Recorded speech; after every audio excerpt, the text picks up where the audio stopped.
Ask Reddit what's your funny story. Story 1. I ended up in my neighbor's will. A few months ago, I moved into a new apartment building. First time living alone. First time realizing I have no idea how to cook rice without googling it. Anyway, my neighbor across the hall is an older lady named Mrs. Kaplan. She's in her 80s, walks with a cane that has a tiny built-in flashlight, respect, and wears a robe with embroidered cats on it. Big grandma energy. One day, I helped her carry her groceries up the stairs because the elevator was broken. She gave me a butterscotch candy and said, "You're a good boy, just like my grandson." I thought she was being sweet and nostalgic. Nope. She started calling me Ben. My name is not Ben. But every time I corrected her, she just squinted at me and went, "Don't be difficult, Ben." So I gave up. I became Ben. She'd knock on my door with Tupperware full of mysterious casseroles and say things like, "Eat this, you're too skinny." Ben was too skinny too. Poor thing. I figured, hey, free food, who am I to argue? Fast forward. One day she invites me to a family dinner. I assume it's just her and maybe a cat. Nope. I walk in and half her actual family is there. They stare at me like, "Who is this guy?" And she proudly announces, "Everyone, this is Ben. He's back from Tokyo." Now I'm locked into this roleplay where I apparently lived in Tokyo, work in tech and still play the trumpet. I haven't touched a trumpet since middle school band, but I nod and smile like I'm auditioning for a Netflix series. Here's the twist, she knows. She later pulled me aside and said, "I know you're not Ben, but I like having you around." Last week, she called me over to help fix her TV and offhandedly mentioned, "You'll take the cat figurines when I'm gone, right?" I already put it in the will. So now, I'm inheriting cat figurines, because I became someone else's grandson by accident,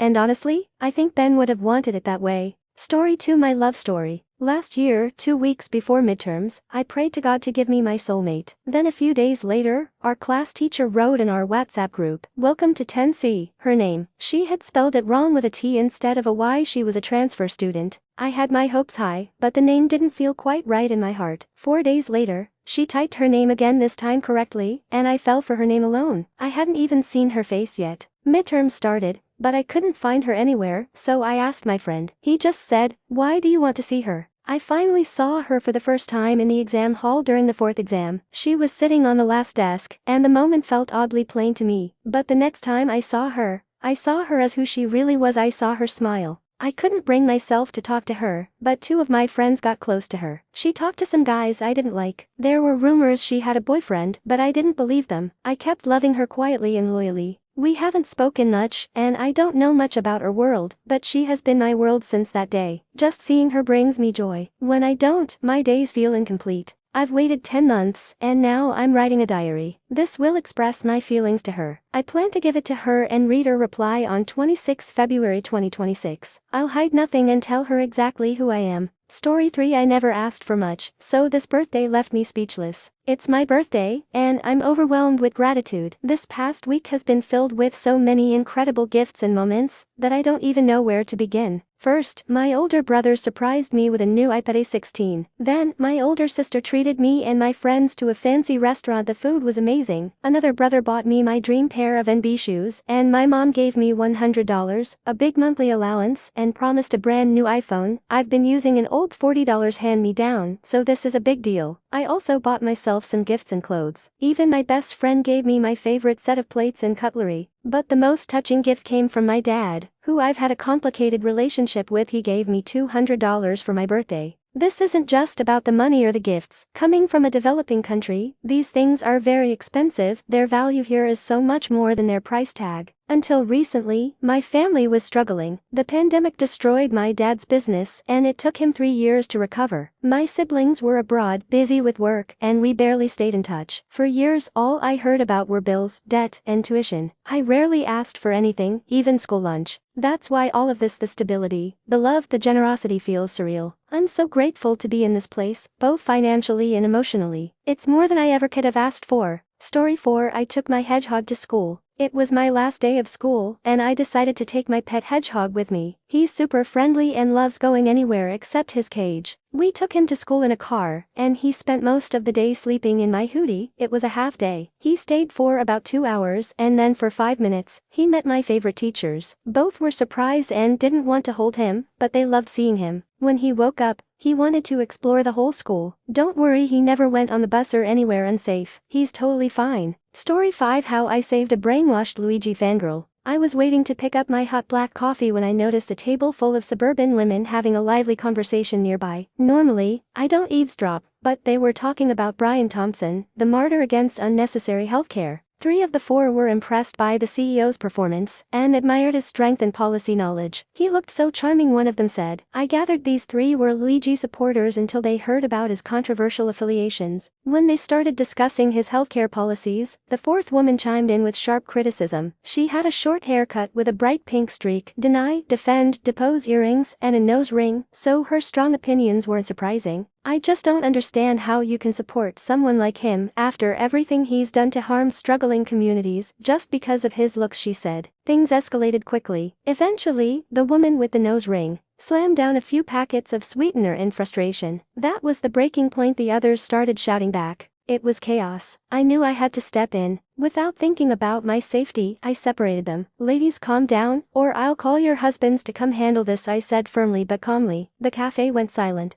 I used facts and a steady voice to talk the woman with the nose ring into tuning out propaganda and broadening her perspective. Afterward, I grabbed my coffee, but before leaving, I said, "One more thing, Jessica. I'll need those earrings." She hesitated, then handed them over. "Do you know why I had to do that?" I asked. She smiled faintly. "Because we're putting leaders first from now on, Mr. Dinner." "Good girl," I said, sipping my coffee. Story 6, From a Slice of Cake to a Lifetime Together. A few years ago, I joined a company where I had to go through some training modules and assessments before starting my actual work. During that period, I made a few friends, and we often hung out in the cafeteria during breaks, laughing and chatting. One day, after a training session, we went to the cafeteria for tea. While we were talking, I noticed a group celebrating a woman's birthday. I'm not sure if it was just a sudden attraction, but I really liked her. I told one of my colleagues she looked beautiful. He encouraged me to talk to her or at least wish her, but I hesitated. Out of nowhere, he loudly shouted happy birthday toward the group and asked them for a piece of cake on my behalf. To my surprise, the girl walked over, handed us a piece of cake, and said thank you with a smile. From the very next day, I started looking for her all over the building. I waited in the cafeteria, hoping she'd show up again, but I never saw her. I didn't know which company she worked for. I hadn't seen her ID card, and with 12 floors, 8 companies, and nearly 1,000 employees in the building, she was impossible to find. I searched for about a week before finally giving up. My training ended, and once I joined my actual work, I barely had time for breaks like before.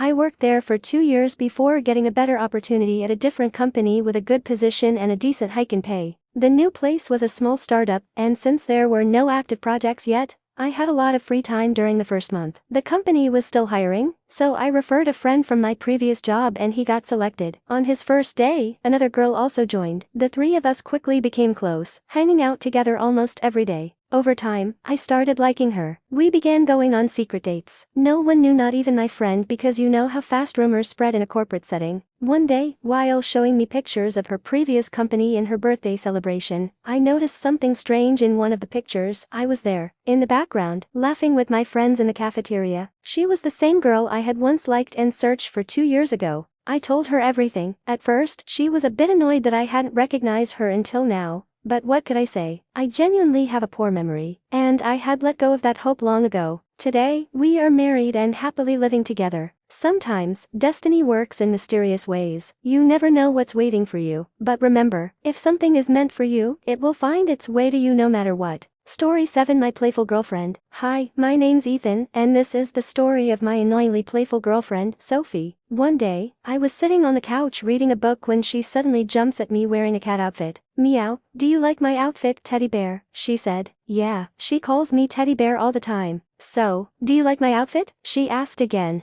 I told her, "You look ridiculous," and she immediately hissed at me, playfully trying to scratch me, with no real danger, of course. "Ouch, stop it, Sophie," I said, but she didn't listen, just kept hissing. Then she pouted at me. "HMP, you're a big meanie jerk." I told her she was being annoying, but she continued pouting, her cat ears lowering slightly with her mood. I smirked. "You want cuddles instead, my little cat girl?" She immediately smiled, pinned me to the couch, and started nuzzling my neck while meowing and cuddling me. "Hey, stop," I laughed. "She's playful like that all the time." Just last night in the kitchen, I caught her in the living room dancing with her headset on like she was at a concert, swaying her hips dramatically. I recorded it on my phone, but she caught me. "Hey, you jerk, delete it now before I cry again," she said. Oh yeah, she's a bit of a crybaby too. I told her I deleted it, but I lied. It's still on my phone. Who are you talking to? She asked suspiciously. I grinned. Nothing, just having a third-person moment. Story 8. The time I accidentally became the neighborhood hero. It was a quiet Saturday morning and I was just chilling with a cup of coffee when I heard loud banging outside like someone trying to break into something. Naturally, my inner nosy neighbor kicked in, so I peeked out the window. There was a guy struggling with his car hood in the middle of the street. Smoke was pouring out, and he was waving his arms like he was trying to land a plane. I figured I should at least check if he was okay, so I grabbed my shoes and went out. Turns out, his car had overheated in the most dramatic way possible. He was panicking because he was late for work and had no idea what to do. Now, I'm no mechanic, but I knew enough to tell him to let the engine cool down and maybe check the coolant. Then things got interesting while we were dealing with the car. His dog, sitting in the passenger seat, decided to bolt. This dog took off like it was auditioning for Fast and Furious. Without thinking, I sprinted after it through yards, dodging sprinklers until it finally slowed down, probably realizing it had no idea where it was going. I grabbed its leash and headed back. By the time I returned, neighbors had gathered around, offering tools and advice. We all pitched in, and by the end, the guy's car was running, his dog was safe, and somehow I'd been dubbed neighborhood MVP. Not how I planned to spend my morning, but it felt good to help and see everyone come together like that. Story 9. A little bit of good in the world. I just wanted to share a good moment in my life that gives me hope that humanity isn't doomed. I'll skip most of the details, but during an 8-week stint living on the streets in southern France, I used to sleep in the center of a popular city. Nights were full of noise, danger, and the occasional guy with a pressure washer at 5 a.m. who'd soak you awake. One hot afternoon, I fell asleep on the ground in the middle of all the hustle and bustle, shoes under my bag under my head. When I woke up, the sun was burning me, and I was about to get up when I noticed something strange. Someone had balanced 3 coins on my hip while I was sleeping. No idea who did it. No idea why it wasn't stolen, but it made me smile. Another time, early in my experience, I fell asleep as the sun set. There was a football stadium nearby, and after a match, thousands of people rushed past me to get to the metro before it closed. Eventually, I dozed off again. At night, the streets aren't a nice place. Ants, spiders, mosquitoes, random people with knives, and strangers trying to sell you things you can't afford. So imagine my surprise when a woman woke me up, handing me a bag of leftovers packed neatly in little plastic containers. My French was bad, but I caught the word mange, eat. I thanked her, and she ran off before my eyes adjusted. I stuffed what I could into my bag and left a couple of items in the paper bag next to me. Within an hour, the paper bag was stolen, but the 4 or 5 containers in my bag, I shared with others sleeping rough. It was pretty good food, and it reminded me there's still some good left in the world. Story 10. How my old Facebook post came true. Scrolling through my old, inactive Facebook profile made me cringe and realize how amazing my life is now. The other day, I got a friend request from my boyfriend of 7 months. Nothing strange, except I deactivated my Facebook years ago. I figured it must have been reactivated somehow, so I went through the tedious process of resetting my password to shut it down again.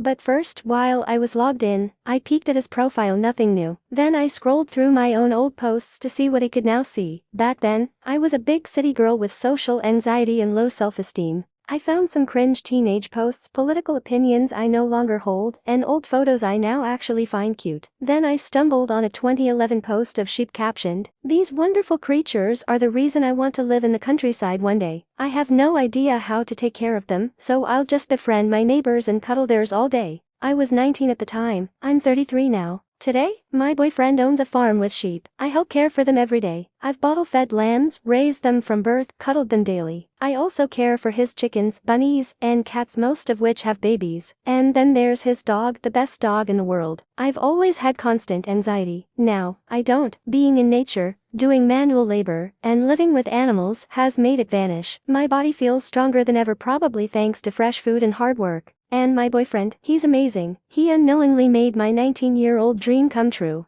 7 months ago, I was living in the city with no pets and no plans to buy a house. Now, farm life is my reality. If you want, I can now merge stories 110 into one clean, fully proofread collection, so you have the complete set in one place. That way you won't have to hunt for them again. Would you like me to do that?